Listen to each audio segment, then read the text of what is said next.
ఇక్కడ చేపల మార్కెట్కి అయితే వచ్చానండి. ఫస్ట్ టైం అనమాట మార్కెట్ ఇంత దగ్గరగా చూడడము.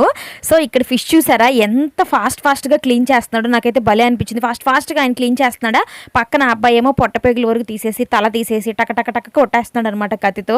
కాసేపు అలా చూశాను. అబ్బా స్మెల్ అయితే మాత్రం దారుణంగా ఉందండి. పాపం అక్కడ చేసేవాళ్ళు ఎలా చేస్తున్నారో ఏటో. ఇక చేపలు చూసారా, రకరకాల చేపలు, రొయ్యలు, పీతలు అన్నీ ఉన్నాయండి.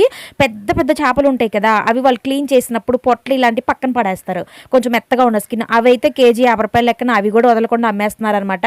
సో మరి మేబీ అవి ఏం చేసుకుంటారో ఏమో మనకైతే తెలీదు. ఇక ఇవి ఉన్నాయి. ఈ చేపలు వచ్చేసి ఒక్కొక్కటి ఒక్కొక్క రేట్ అండి. కేజీ 180, 150. ఇదైతే ముళ్ళు లేని చేప అని చెప్పాడు, 180 రూపాయలు అని చెప్పాడు అనమాట. మేము అదే తీసుకున్నాము ఫైనల్గా. బట్ టేస్ట్ అయితే అంతేం బాగాలేదండి. సవ్వగా అది ఒక విధంగా మెత్తగా అనిపించింది. ముళ్ళు అయితే లేదు, ఒకే ఒక ముళ్ళు ఉంది. ఇవి చిన్న చిన్న చేపలు అనమాట, ఎండు చేపలు ఉంటాయి కదా అవి. అవి వచ్చేసి ప్యాకెట్స్లో పెట్టిన 20 రూపాయలట. సో ఎండు చేపలు అయితే తీసుకున్నాను, కొన్ని అయితే తీసుకున్నాను అనమాట, ఒక 100.